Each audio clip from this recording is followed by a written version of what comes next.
If you're looking for the answers, I still don't have them, but what I do have is a particular set of skills. Skills I've acquired over a very long career. Skills that make me a nightmare for people who mislead, misinform, or misrepresent the sports card industry. So if you don't do that, I'll let it go. But if you do, we're going to talk about you. This episode is brought to you by the great people over at GradeSaver Pro. Make sure you visit gradesaverpro.com for all your card supply needs, including the GradeSaver Pro Card Sleeve, the only sleeve with an attached pull tab and the only sleeve I will use for my cards. And make sure when you check out, use code INVESTIGATOR. That will give you 25% off your entire order. And thanks again to the great people at GradeSaver Pro for our episode giveaway. After each episode, we will give away some of the great products from GradeSaver Pro. To be eligible, it's simple. Simply like and subscribe to the video, leave a comment, and if you're randomly selected, we will be in touch and tell you the next steps. So, congratulations to last episode's winners, and good luck to you. With that, Ty, hit the music!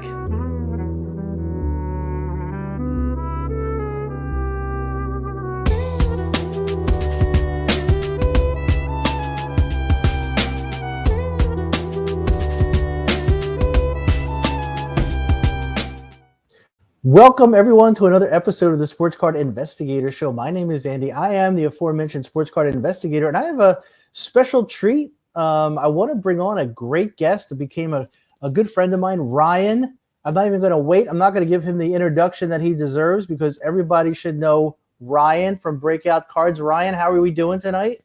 I'm doing great. Hey, thanks for having me. It is my pleasure. Now, the reason why I wanted to bring Ryan on, because he just released a book not long ago, and it is about spotting fake cards. So, Ryan, tell us a little bit about why you decided to put out the book, how much it took to put out the book, and just a little bit of overview, and then we'll get into some specifics. Yeah, so last January, actually, I was going to a card show, and I bought a fake Mario Lemieux rookie card. I wasn't an expert on Mario Lemieux cards. I didn't realize they made fakes. I knew they made fake Gretzky cards. I knew in baseball side of things, there's so many different fakes of like the Babe Ruth Gaudies, fake Pete Roses. And I didn't expect a Mario Lemieux because it's not a super expensive card. So I bought the card. I go home and I make a card show vlog about it. And I had like 2 or 3 hockey guys reach out to me and said, "Hey, just letting you know, I think your Lemieux is fake." Like, there's no way this is fake. It's like, it's not the best condition. I paid under $100 for it. People only fake really high-end cards. Right. Lo and behold, I did some research online, talked to a few other people, and, you know, the Lemieux is fake. And that dealer I bought it from wasn't from Florida. So the chances of me finding this dealer again were pretty slim. And luckily, I did end up finding the dealer at the Dallas Card Show, worked it out. But I didn't want to see other people put into that situation where they buy a fake card and then they get screwed because either they don't know it's a fake for a long time until they try to resell it later down the road, or they find out it's fake when they get home and you have no contact of that dealer. Not everyone goes to a card show every single weekend or even once a month. A lot of people go to shows every few months and enjoy the hobby that way. And I decided at that point, I want to start educating people. This was a few months into my YouTube channel. I think I started in September. So this is obviously January. And I was like, I think it'd be kind of cool to start educating people and for myself to learn about all the injuries that were in the hobby. So I literally went down a rabbit hole from there, just learning about all the different ways people were either faking cards or counterfeiting cards, and just started documenting it all for a book. And I worked on this a lot during lunch. So I work a full-time job, and then during my lunch break, I'd work on it. And then at nights when I wasn't editing a vlog or editing another video for my YouTube channel, I worked on that as well. So me and Steven, who helps also run Breakout Cards, you can find him a lot of card show vlogs, worked on this book for 11 months to be able to get it out. And super happy with how it turned out. You guys can see right here, Spotting Fakes. It's 180 pages. The first 70 pages talks about everything from fake slabs, how to find altered cards, how to determine whether it's like a counterfeit or a reprint. It has all those details in there. So that way, when you go to the second half of the book where I identify 50 different cards that are faked within the hobby, you have that knowledge on there, because fakes are always evolving. So you need to have that baseline knowledge of how to identify a forgery. And then I give examples so you can kind of see like what I notice right away with fake cards. And most of these cards that I grab the pictures from were from online marketplaces or from card shows, or people sent in those pictures. So I was able to go through those cards and identify all the differences. No, that's awesome. So I have to ask you a question. When you went and you talked to the dealer that sold you the fake card, what was your intuition? Were your spidey senses going off? Do you think he knew it was a fake card, or did he get fooled himself? At first, he didn't believe me. He was like, because I didn't bring the Lemieux to the Dallas card show. He was like, there's no way that this Lemieux is fake. I mean, I've had it for 10, 15 years, and talking to people like, this card was faked in the late 80s or early 90s. So even if he had it for 15 years, it's been a long time since that fake's been out there. And I told him I'd send him the card, and because he didn't refund me right away, I'm like, look, I'm going to send you the card. Once you get the card, please refund me. So I sent him the card, and then he texted me. He's like, yeah, so this card is fake. How much did you pay for it? I told him the price, funny enough, right? And he's like, I don't believe that you actually paid that amount of money. I'm like, dude, I sent you the card that you sold me as a fake. I literally paid this amount of money for it. I have it on a card show vlog. Are you really going to try to tell me I didn't? Why would you make something like that up? Yeah, it's silly. And he fought with me a second. He goes, and then like 10 seconds later, he goes, ask the wife, she remembers. I'm like, yeah, okay. But I luckily got the money back from that. But I'm like, man, if it's that much of a pain, what's stopping from dealer telling someone, like, let's say they buy a Jordan card off of them, what's telling them, hey, maybe you swapped a card when they didn't, and saying, oh, well, that's $5,000 or $10,000. Or in a case like what happened to one of my friends in a Florida show, he bought 4 or 5 Jordan cards off a guy that ran into his table, and they were all fake. So he was out $20,000. Oh my God. That's the thing too, is, and again, it's the old adage, right?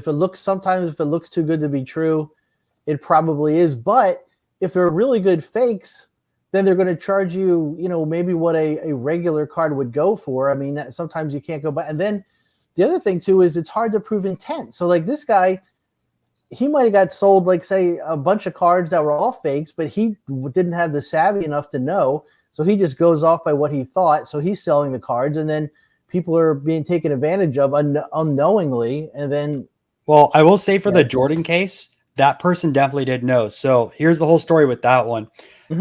There's 2 people that sold him the Jordans. There's a guy that came to his table first and pawned off one to him for like $3,000 or $4,000, and he bought it. Because he does a lot of inventory, buy, sell, trade, and everything. And he just saw a PSA slab. So he thought it was real, automatic from the slab. And it had a Lighthouse label as well. I mean, Lighthouse label wasn't fully correct, but from a distance, it looked like it was a correct slab. And they put it in a plastic sleeve. So you couldn't really feel the surface of the fake. You buy so much stuff. Okay, buy whatever, put in my stack. Buy whatever, put in my stack. And then 30 minutes later, another guy comes up with 3 more and a Tom Brady rookie, and then he buys that lot as well. So there's 2 people working on it. And of course, they were wearing masks and everything like that. So you can't tell the face of the person, but they were a team of 2 that were pawning it off at the Florida show. Wow. And then you wonder if they're one and done, or the other, like you said, who knows? You can't even identify them because of the situation with the masks and everything else. And that's the hard part with the shows, and obviously not pro-mask or anti-mask, not to bring that whole debate on there, but when you're selling cards, like if you have your whole face covered and you have no idea of someone that you're literally giving $10,000 or $20,000, what happens if that card's fake, or what happens if it's stolen? Like, you get in that situation where you can't even identify the person that sold you the stuff. It's so difficult. I mean, and now you think of, with the way cards have been exploding over the last 2 years. And even though people say, oh, we're a little bit, maybe it's coming back a little bit, it's still way, way more popular than it was even a few years ago. Oh, absolutely. Right. And the thing is, I know from my old line of work, I always try to tell people that are have bad intent, bad actors that want to do bad things, they're thinking 24 hours a day how to separate you guys, us, from our money. So you're going to see these fakes, and we can talk a little bit about the fake slabs later on. They're going to become so good that it's going to be very, very difficult to try to separate the good or the fake from the non-fake. And that's why you know, this book to me is like a Bible almost. I mean, like before I go to a card show or I do something, if I can't bring you with me or have you on the phone, I'm going to have this book. But I mean, are you seeing that now when you're looking at fake, or people are probably always saying to you like, hey, can you tell me if this is fake or not? Is it becoming more difficult to ascertain whether or not something is real or not? I mean, for a lot of people, the fake slabs itself presents that problem, because in the past there wasn't fake slabs. You could, I mean, there was to an extent, like there was few out there, but not right now where there's a new generation of a fake slab coming out every few weeks. And from a dealer perspective or someone that buys, you used to think, I see a PSA slab or I see a Beckett slab. Oh, this card has already been authenticated. It's good to go. And you buy it just thinking that it's already been gone through the whole process. But now that there's fake slabs out there, it adds another layer of complexity, because not only do you have to authenticate the card within the slab, because people could switch it out. They could take a high grade card, switch it with a lower grade card, and now they have that 10 and they swapped it with an 8 on a, let's say, a brand new modern card. And to the naked eye of a lot of people, a 10 and an 8 look pretty close. And so you have that problem. You have the problem on the vintage side of things where someone could do the same thing, or they could swap a fake card into a real slab. And then you also have the instances where everything is totally fake, like what happened with those Jordans, where not only is the Jordan side fake, but the slab on the outside is fake as well. And people are getting crafty with it because they're going to grab the real information from a Jordan. That's what I was going to say. Put that on there. So when Yep. when people, what a lot of people do is they'll just scan it and see if it's a real number. Well, the problem is it's a real number that will show up, but you don't know what the real card is. And I do have to applaud PSA and CSG, because now they're adding in scans of every single card they grade. So that way you can see exactly everything on it, if there's any defects on the card itself, and making sure that that is the legitimate card behind it. So something that's been needed a long time for security, and both companies are doing that right now. No, that's a very good point, because you always think the first thing that people will do is, I mean, I have my phone, so you can scan the certification number of PSA. It'll come right up there, the population. Then if they have the correct, the problem is, are they able to fake the actual, I guess it depends on the age of the card, because now they have the barcode and everything else, so it'll come up. But if it's an older card, you put in that certification number, that's going to come back to the card that it should belong to. But as you said, which is just frightening, is how do we know the card is the actual card? And the current way on any of the older slabs, as you'd have to look through past auctions, whether it's an eBay or an auction house, PSA grabs the images of those. But there does present a problem, because let's say a fake slab goes through an eBay sale. Well, that's one of the images on there. So you have to be so careful with this stuff, especially if you're spending 5 figures or more on cards, just because there's so much scams going around right now. It's scary. No, it is. And the more that this hobby will continue to grow, the more you're going to have people trying to figure out how to scam. So in your book, you talk about 3 types of fake cards. Can you just mention a little bit about each what we should be looking for? Yeah. So first you have like the photocopied cards, and that's mostly like on the vintage side of things. So people pretty much scan on the cards into a different stock of paper. Like if you know how the printing process works, completely different ink dot structure. The stock as well is different. And if you smell the card, you're not going to get that old cardboard smell. I know it sounds weird. I know what you're talking about. Absolutely. But if you smell an old card, you know it's real or not. So you have those type of fakes. Then you have the new fakes that are happening with like PMG cards, the serial numbered cards, where people are building these from scratch, all these different layers, and then pawning them off. You often see these sit on card porn or blowout places. And you have the third ones are like cards that don't actually exist. So it's like I think it's AECO or ASO or something like that. And there are a few other people that are making cards in their basement. Funny enough, the other day, someone sent me a picture of a 1975 design Mike Tyson. They're like, is this card real or not? I didn't know Mike Tyson had it. No, that's a fan-made card that someone pawned off in a fake PSA slab. Did I send you the one? I might have sent it to Jordan, but it was on no, it wasn't. I forget where it was, but it was called a Prism Fusion card. And somebody made this Prism card, and they put like a swatch of the jersey inside. But it was totally, it's weird, because I don't even know how you would, like, what would that even be? It would be like I'm in my basement just making a card up. It's it's a not, I don't know, it's not fake, but it is fake because it's not supposed to be what it's supposed to be. I will say with the Tyson, at least it's pretty funny because Tyson was a kid in 1975. I mean, his first card was 1986, and I think he was probably like 18 or 19 years old, really, really young, because he started winning professionally at a very young age. So 1975, he was not a kid, but the fact that someone put that custom art card in a fake PSA slab with a high grade, it's a kicker. It's just, come on, man. Some of it's just funny, right? I respect the people that create art cards, but don't pawn it off as like a legitimate card. I mean, there's so many different talented artists out there that spend hours either designing a card on the computer or taking a collage of multiple cards and putting out an art piece. I fully respect that. I think it's really, really cool. But when you present a card like that Tyson from 1975 as a real card in a PSA slab, come on. Oh, that to me, that is, it's if you fall for that, that's on you, right? It's like it's just some of it's like, okay, I get it if you buy like a slightly trimmed card or whatever it is, but for something like that, that's just out of the ordinary. Yeah. So Did you see the what I posted on Twitter the other day with the 1-of-1 stamps? I'm like, come on, man. I mean, people are crazy. It's like what P.T. Barnum said, it's there's people out there that will be like, oh my God, this is the best. But they were selling. The crazy part is they were selling because they're like, you can't pull 1-of-1 in a pack, but you can buy a 1-of-1 here. I stamp your cards as a 1-of-1. They're charging like $10 for common cards, and they weren't even good shape. Yeah. I mean, I get it if you're taken because the fake was just so good. And sometimes you're like, everything looks right, I'm going to do it. But something that's so obviously bad, I think you just look in the mirror because that's the only person you can blame.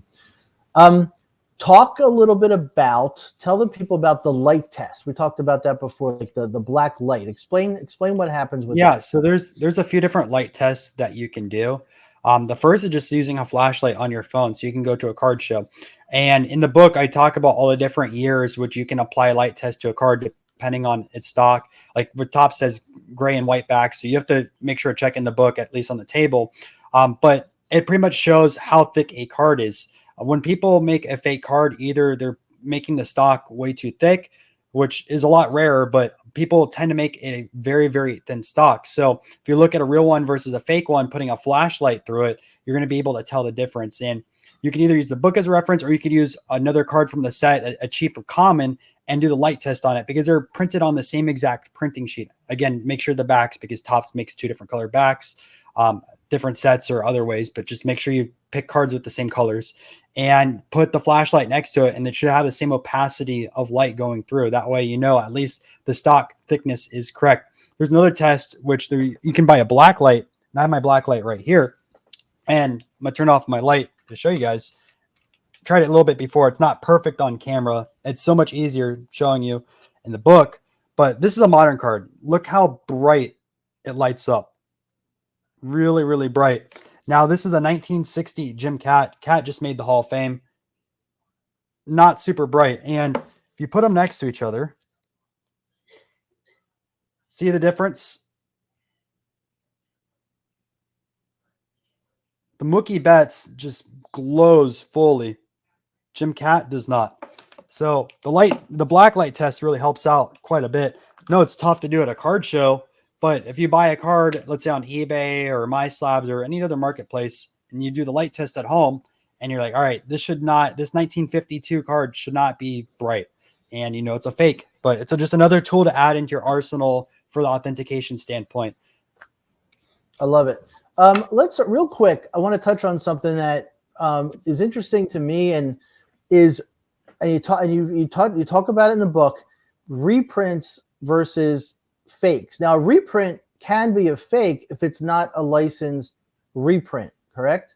Yeah. So here's how it works: Topps, Panini, or any other company that built these cards way back are allowed to reprint their own cards. What's saying Topps can't reprint a 1952 mantle? They own the imagery on the card. They're the ones who produced it in 1952. So it's all within their rights to create a reprint of it. However, myself, if I wanted to go out there and sell a 1952 Topps card, that's a fake card because I do not have those rights to do it. I can't legally go out there, create a 1952 Topps mantle and present it as my own. So that's the difference between a fake and a reprint.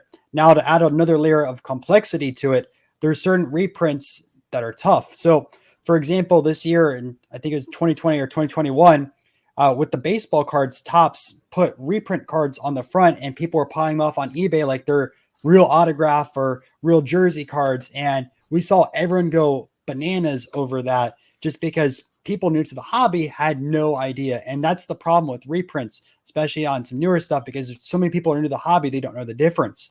And this is this bad, but about 10 or 12 years ago, I think it was 2010 and 2012, there were different cards in Topps football that they did the same thing. And as crazy, I don't know, but where they told print was in 2010, 2012 was down there. It didn't even have a big marking that said the card was a reprint. And I remember back then, because I was buying packs and going to card shows and flea markets, that a lot of dealers or and different things like that did not mention that these are reprints and put those cards in expensive displays. And you had to be careful. You had to look at all the backs and start reading them. I mean, there's like Aaron Rodgers and Peyton Manning rookie cards that were like that. And you just had to make sure the years were correct. They redid the set 2 years later and marked it big as a reprint. But man, you have to make sure you check everything on these cards. Now, were they priced as reprints, or were they priced as originals? No, they were priced as like full-on cards. But I don't even blame the dealers, because Topps made it so small. I think it was 2010. Let me just double check real quick for you. Yeah, that's interesting, because you see that, I guess, on eBay too.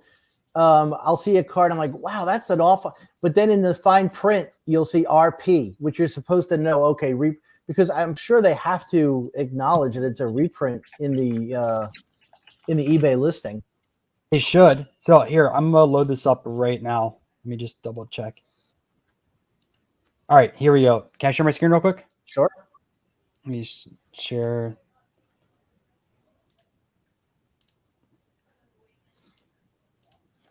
All right, can you see my screen? I got it. All right, so this is a 2010 Topps Peyton Manning rookie reprint. Now, the seller obviously labeled as a reprint, but looking at the front, right, it has the foil on it, which you'd expect for the Peyton Manning rookie, and it looks solid. Like, it's not obviously it looks good, right? Yeah, it's normal. Now, here's the back of the card, right? Looks good. Mm-hmm. You can't really see anything reprint until you go down there. It says 2010. So you have to check the years on the back of them. And I'll show you 2012 as well. They actually labeled it, but people back then in 2010 got confused. Quite a few. And here's the 2012 version, right? Again, foil and everything, but you can see the difference now. Topps reprint versus 2010. Let me go back over here. No reprint mark. So imagine today if Topps made cards like that with all the scammers that are out there. And then once once you buy it, they're gone, and you're screwed. So always check the copyright years on your cards, because those are around in 2010, and that's quite a while. So a lot of people new to the hobby don't know that in 2010 Topps did that. Oh man, it just it gets me going, because it's just anyway. All right, let's talk about this real quick, because this is one that really is interesting to me. The Kawhi Leonard that had the pumped up, I'll call it the filled in autograph. Yeah. When someone sees that, and I guess it's two different ways. Okay, I get that autograph, and for some reason, I don't know why, I get crazy and I fill that in because it looks better. I send it to PSA, but I tell PSA, hey, look, I altered that autograph, and then they could slab that and just make sure it's marked altered authentic, correct? Yes. So PSA will look at a card and determine if a card has been altered or not. But like with those autographs, I know there's different ways with tracing, and I'm not an autograph expert by any means. Like, there's ways though you can tell if an autograph's been traced. Sure. But they are able to look at cards and determine if they're altered or not. And same with the jersey patches, which has been happening. People are swapping out patches. I mean, that's been happening since early to mid 2000s with some of the exquisite products, some of the SP products. People put insane patches, but the problem is most of them are one color or maybe two colors. And then someone takes like a logo patch and puts it into the card. and tries to present it as a real card from that set, the patch doesn't line up with what was game used, and tons of issues with that. And that was like the big issue, at least in the 2000s on that side of things.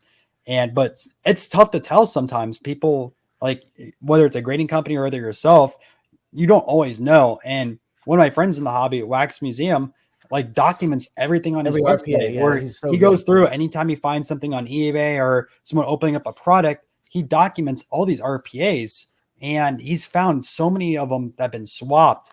And really, really great resource if you're going to spend a ton of money on RPAs, because he has all the information if something has been swapped or not.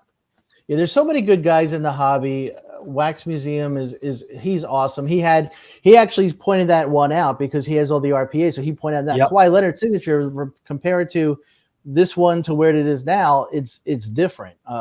Card porn does it. It's good that we have a lot of people trying to be the watchdogs of the hobby, because it's just so blatant out there. And, I hope there's a lot more. I hope, like, people that read this book at least become educated on that side of things, and then they can point out things that they see either on Twitter or different marketplaces or at card shows, let people know, hey, your card's fake, or tell people this guy's trying to auction this reprint off as a real one. Stop it. I think the biggest thing is education in the hobby, because once people are educated, there's more watchdogs out there that will at least tell people and try to educate. That's for everything. I mean, if you see something, say something, just put it out on Twitter, put it out on Instagram. Get a hold of Ryan. He'll put it out there. I mean, I see on Twitter all the time about the fake Jordan cards and this and this. And it's such a resource that you got to try to protect yourself. And by doing that, you just have to try to learn and educate yourself as much as possible. A couple more things. Sealed wax. Are you seeing fake and forged sealed wax as far as being repackaged, that it's just not what it's supposed to be? Yeah, there's some people that will have fake baseball card exchange wrappers and put it around it. You just have to know the sequencing on how they actually put together their box on that side of things. But I mean, it wouldn't go past me that there's people that switch out all the different packs as well. I mean, we've heard about that happening in Pokemon, where they'll have a real box and real packs and either reseal them and just Might put open fake the Logan cards in Paul there, or take the good cards out of it, because with packs, there's sequences of cards like the 86 Fleers. There's certain sequences, that pack will have a Michael Jordan in it. And I'm not an expert on sequences. There's other people that have all this documented, that open up so much wax that they know, like, whoever's on the front, all right, they have a 1 in 3 chance of a Jordan or 1 in 2 chance of a Jordan, buy that pack or not. And I'm sure those people have already bought all this type of stuff, but there's people that'll search boxes. There's so much to it. Or the weighing, which is not really, yeah, it's just bad, but it's not really.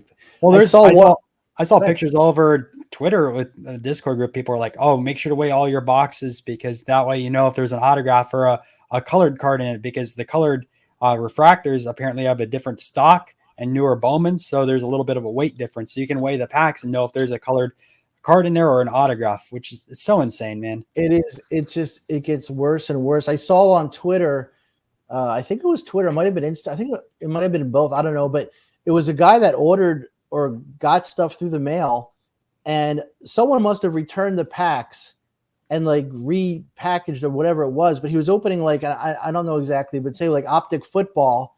And when he opened it up, there was like Chronicles basketball inside.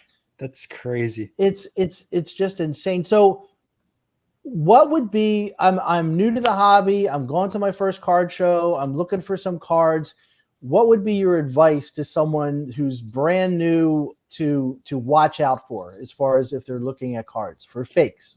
Yeah. So if you're brand new to the hobby, first stick with what you know. Don't really experiment, but you need to educate yourself before you make that first big purchase. Talk to a few dealers, try to talk to people on social media and learn a little bit. I do not recommend just going into a show and dropping a couple $100. If you buy singles at $1, $2, right, and you buy a reprint or you buy a fake card that might have slipped in there, end of the world, right? You're out $1, $2. But like, honestly, if you're going to a show, start with that. Go through the $1, $2 boxes, go through them, try to find some names, maybe make some money off of it, maybe start building a PC and just grow from there. You can't learn everything overnight. It takes years to develop a knowledge base where you know all the different sets, you know all the different players, but stick with one sport, learn all the different releases, learn the different stocks, how they were printed at the time, and just educate yourself. Education is so important in this hobby. Without education, you're going to stay in one place, or you're just always going to go after the same modern releases year after year. cards have been around since the mid 1800s. I mean, there's so much out there. Start learning it. That is such good advice, and that's education is the key to everything. I tell people, like, if you don't be afraid to admit you don't know, and that's a very important thing. One of the things I will say is go buy Ryan's book. It is an absolute awesome book, Spotting Fakes. I worked out with Ryan that we're going to be giving away a book to a lucky contestant. All you got to do is comment on this video, and make sure you go over to Breakout Cards and Moneyball. I know you did more than just write a book. Ryan, tell people about your other two channels before we go. Yeah, so my main channel is Breakout Cards, and that channel is a lot towards the education side on the hobby. So every weekend I'm pretty much going to a show. Last year I went to 52 shows across, I think it was 14 or 15 states, and grinded that out. I also have a series on there called The Personal Collection, where each week I interview collectors all across the hobby. This week I'm actually going to have on a ticket collector, going to do a full video on that, which is going to be interesting. The week before, I had an 18-year-old that likes pre-war cards. I just had a cricket collector on there. I've had soccer collectors on there, hockey, like baseball, football. I try to have everything. So that way, if you go into this series and you know nothing about cards, you can learn about different parts of the hobby throughout from these guys that are either experts or been lifelong fans of collecting it. So that way you might go, I actually like cricket. I'm going to go into cricket cards, or, I like the ticket stubs. I'm going to go on that side of the hobby. It's so much education there. And these guys are the experts. They know their things.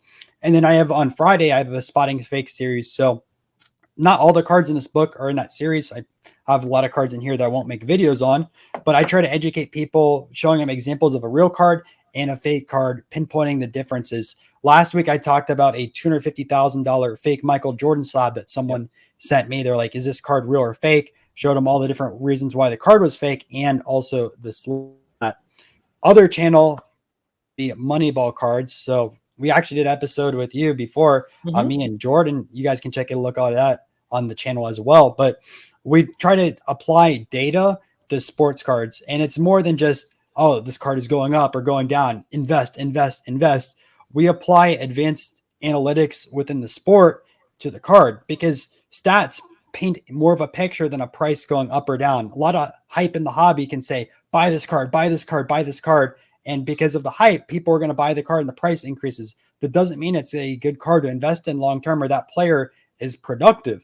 There's advanced stats in every single sports that show more of a complete picture. Like, for example, in baseball, there's a stat called Sierra, or also FIP, and you can use those as well as ERA to predict, like, how, or not really predict, but to show more of a picture how a pitcher is, rather than just looking at, let's say, a win column, or, oh, this guy struck out 8 or 10 people today, buy his card. Or on the batter side of things, now you can take a look at a stat like OPS plus, which paints more of a picture than just looking at batting average, because it includes OPS, which is how often someone gets on base. You also include walks, which batting average doesn't do, but you also include slugging percentage in there, how often someone gets multiple bases, and then standardizes it for a league average. So that way you look at 100 as the baseline, and anything above it is much higher. And it's funny because the hobby hypes up people who have under a 100 OPS plus, which means they're lower than the league average, but people are spending thousands of dollars on these players because they hear someone on a platform say, you need to invest in this player. This guy is going to be the next Mike Trout, yet they have a 79 OPS plus when Mike Trout has a 179 or 175 career average. So think about how much of a difference that is. Yeah, it's so much goes into it, and that's why I like what you guys are doing. I'll link both of the channels to this video, and again, if you want to be eligible, we're going to give away one of Ryan's great books. And for those of you who do not get the book, go on. Ryan, how can I get the book? Yeah, so the best way right now is through Amazon. I sold out of all the signed editions, but Andy, I'm going to send 2 signed versions so someone on the channel can get one as well. Awesome. With that. It's so much of a pain to package out all the different signed stuff. So trying to stick with those maybe at a card show, or if you ask me, and we'll work something out with that. But in general, Amazon is the best place because they just print them out and they ship them out easiest way on that side of things. Perfect. So comment on this. And if you comment, just comment with spotting fakes. If you don't want to say anything, just do that so you could be eligible for the giveaway. Ryan, thank you so very much for coming. I learned a lot. I hope everyone learned a lot. It's something that I just want everyone to understand. There's resources out there. Use them. So go ahead, Ryan. I was gonna say, hey, no, thanks for having me on. I really appreciate it, and thanks for doing the giveaway. No, not a problem at all. So until next time, guys, take care.